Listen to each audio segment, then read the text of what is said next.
Hello and welcome back. Today we're going to talk about the cost of living. Yeah, the cost of living. And I'm not talking about one factor. I'm talking about all of the factors. It seems almost like it's too expensive to live. I'm not advocating for doing anything about that as far as unaliving yourself, but the cost of living is out of control. They say that credit card debt has reached an all-time high of 1.3 trillion in this country. Interest rates for a credit card are on average 23 to 28%. How in the world is that average? 23 to 28% is not an average interest rate, not in the least. In addition, bankruptcies are 20% up. They're up 20%. People can't afford living. Utilities are out of control. Rent, mortgage, food, etc. Straight up too expensive to live in the United States of America, and you cannot convince me otherwise. Hi, I'm Zach. I've kept a budget down to the penny for the past 5 years. And this is what I've spent this month on some of the things that you need to just exist. Let's start with energy. I want you to let me know how much you pay a month for your electric bill. All right, ready? Drum roll, please. This month I spent $242. It's summertime in Florida. It's hot. It's expensive. The AC's running. I keep my house at 78 degrees during the day. I turn off all the lights when I'm not using them. I have LED lights, all of the stuff you're supposed to do. I'm closing my blinds during the day. Everything possibly you could do right. And I just had my highest bill of all time. Checking out my electric bill from September 2020, I paid $139.47. Huh. Okay, so that's almost doubled. All right, how about utilities? I want you to let me know how much you pay for utilities a month, your water bill, your garbage. All right, drum roll, please. 3, 2, 1. I paid $219.77. Just as a frame of reference, in September of 2020, my water bill was $128.09. So that's doubled in 5 years. That's cool. Internet. Everybody loves internet. I needed to post on TikTok. This past month, I spent $84.99. What did you spend this month on the internet? I can tell you what I paid in September 2020, 5 years ago. I paid $54.68. That's cool. It's gone up 60%-ish in 5 years. That's fine. So all in all, between my utilities, my energy, and my internet, I am paying $527 and change a month. And I'm sure my story isn't unique. I'm sure you're watching this saying, yes, the same thing with me. I'm paying way too much every month. This isn't sustainable. I know that prices have gone up all around the world, 100%. I just feel like where I live specifically, we've gone into crazy town. No one can pay this.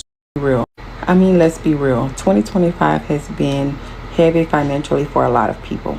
Groceries going up, gas, rent, mortgage, everything almost seems impossible to pay these days. Families are making real life hard choices every day, whether to pay the light bill, the gas bill. Sometimes the bill has to go without being paid because they have to buy food. Parents hiding their stress so the kids don't feel the weight of everything. But we all know behind closed doors, them tears falling. The mental toll that it takes on parents, it's a lot, y'all. Most people are battling with anxiety, staying up late at night, trying to make sure they have enough to survive to make it to the next payday. The truth is, life is tough for a lot of people right now. Wages haven't caught up with the cost of living at all. But if anything, y'all, struggling in 2025 does not mean that you are failing. It means that you are human, having a hard moment, and this too shall pass. Never be ashamed of what you're going through, who you are. Keep going. I live in California, and during the summer, I'm happy if my utilities, my light bill is under $400. That's just my light bill. I don't even turn the heater on during winter. I have little ceramic fans all over the house, little heaters, and I warm the rooms up that way. I found that's way cheaper. Everyone is trying to find ways to make everything cheaper, just short of not eating. About the income that is considered poverty level in 2025. It's pretty interesting to say the least. According to the Bureau of Labor Statistics, grocery prices have surged 28% since 2019. Gas prices have surged more than a third over the same time period. And renters are spending 31% more on their leases than they were 6 years ago.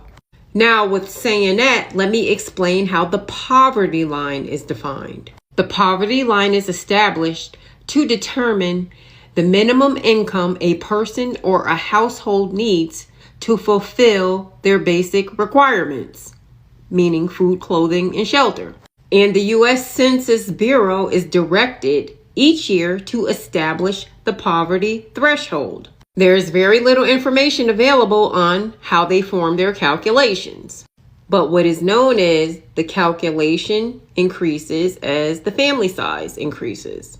Now that I got that out the way, the poverty line for an individual in the United States outside of Alaska and Hawaii is $15,650 a year. A household of 2 is $21,150. A household of 3 is $26,650. How is one to afford basic necessities, food, clothing, and shelter, plus inflation, off of $15,650 a year? We also need to factor in transportation costs because of the return to office. The $15,650 is the single person. Now the $21,150 is for a family of 2. They're supposed to pay rent, plus their utilities, plus food, plus transportation, and their personal needs off of $21,250. Oh my God. And I'm house poor, I've got to make my mortgage payment, so let's do that together. The amount of the mortgage on this house is $362,549.54.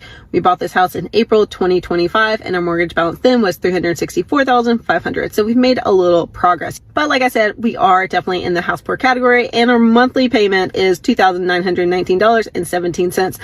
Whew, that's a lot. Of that, almost $3,000, only $347.97 goes toward principal. Then for interest, we are paying $1,926.04, and our escrow is $645.16. So that's a lot that's going toward interest when we make this payment this month. But because I don't want to be paying this huge amount for 30 years, I am paying a little bit extra toward reducing the mortgage balance every single month. So I rounded up my mortgage payment to $3,000, which means I put an extra $80.83 directly toward principal, and I paid a full payment of $3,000 toward the mortgage.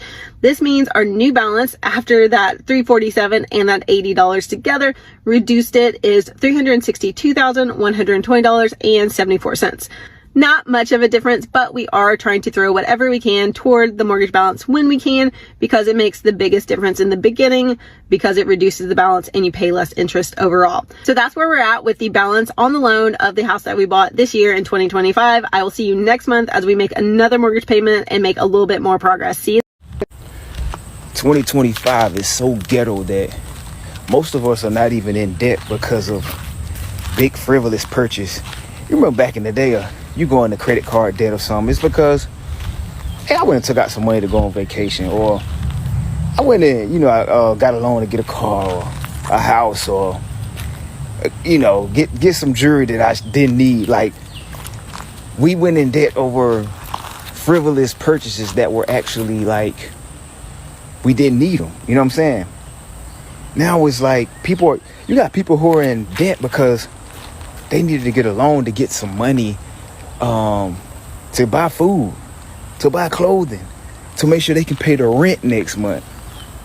That's how crazy 2025 is. Like, that's why when I get on TikTok and I see people talking about being in debt now, my first thought is no longer like, hey man, they must have went and balled out of something and just blew some money. No, that may be how it used to be 15, 20 years ago.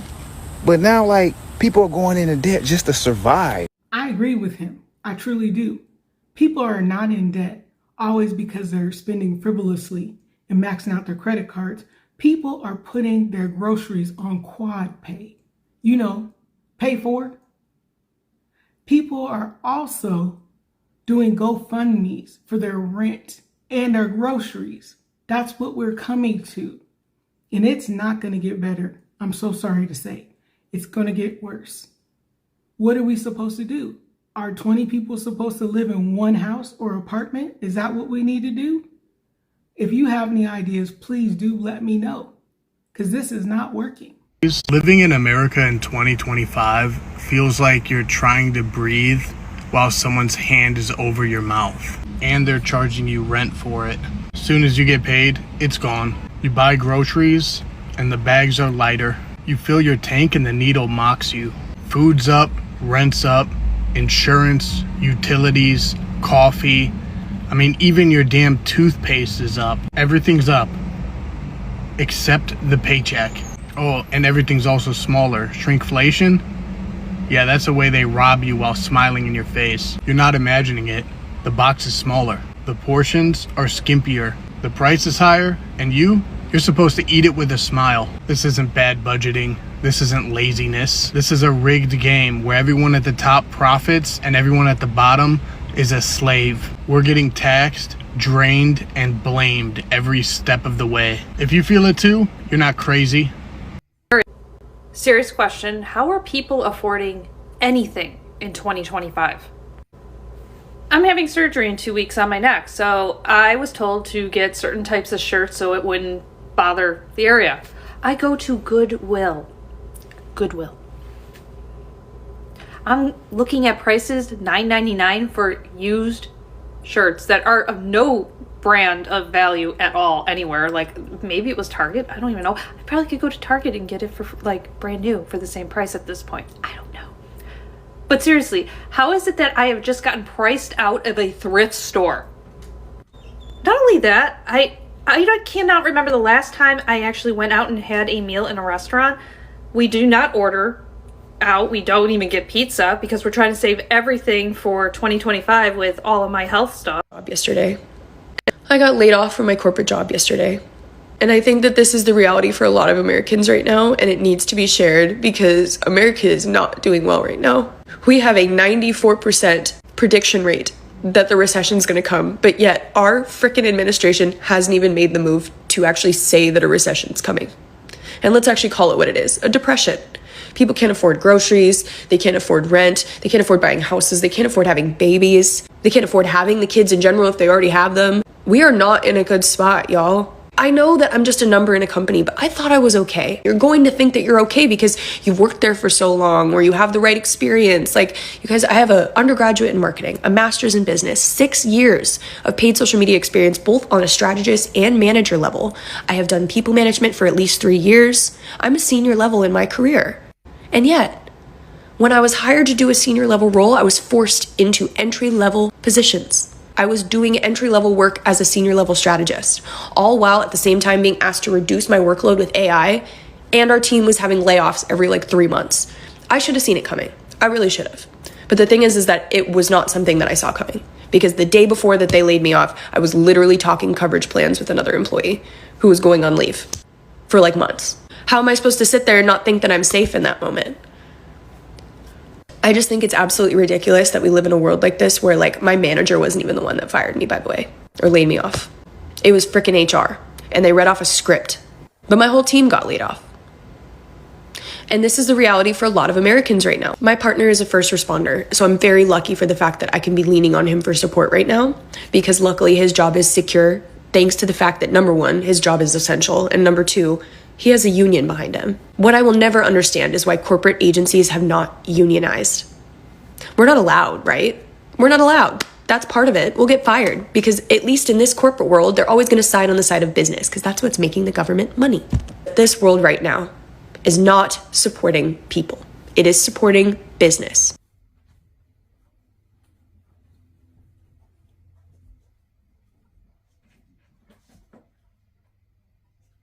If you're not in debt, what are some things you've done? Is it because you had 6 months worth of saving? Is it because you're self-employed or you have continued your good employment? Meaning that you haven't been laid off. Because as you can see, a number of people have been laid off a very long time. Some haven't been able to find good employment in years after their initial layoff from their salaried, high-paying position. Like the lady said, she has a PhD and she's making $14 an hour. How is that even possible? I know I'm not the only adult that sits in their car wondering how they're making the most money they've ever made in their entire life, and it still doesn't seem to be enough. My rent is $2,000 a month, and I live in a townhouse. My car note is $535 a month, and that's on the low end compared to what I see a lot of people pay.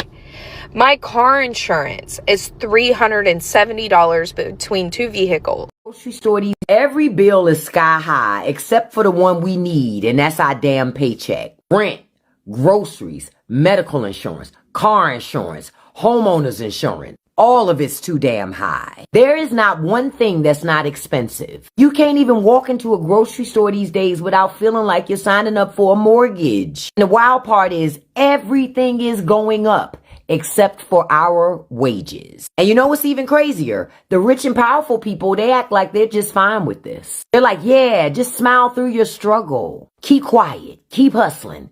Keep robbing Peter to pay Paul. Because the truth is, rich people love our struggle as long as we stay stuck in it. Every single minute of it. See, the dirty little secret for the rich people is our suffering is their profit. And until we, that 99.9%, decide that we're done with this mess, nothing is going to change. Now, it's more of us than it is of them, but as long as we're focused on just surviving, they gonna stay winning. And I know I'm not the only one who feels this way. I never had on my bingo card that I would actually agree with Marjorie Taylor Greene, but you know it's bad when she sees it. This economy is rigged. Inflation is not just numbers. It's the reality of every single one of us trying to stay ahead while billionaires keep cashing in. So my question is, how long are we gonna pretend that we're okay with this? At this point, I don't even know if it's worth it anymore. How are we supposed to survive and live as humans, parents, adults? I dropped my son off at preschool this morning, and the director came up to me and he handed me a new pamphlet for this year and a paper, and he was like, our tuition is going up.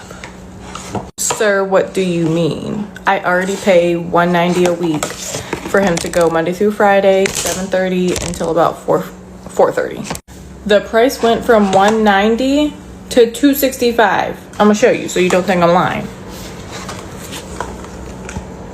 $265. This tuition is almost as much as my rent.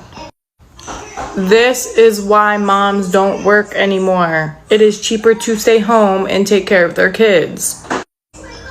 Contemplating life anymore. At this point, I don't even know if it's worth it anymore.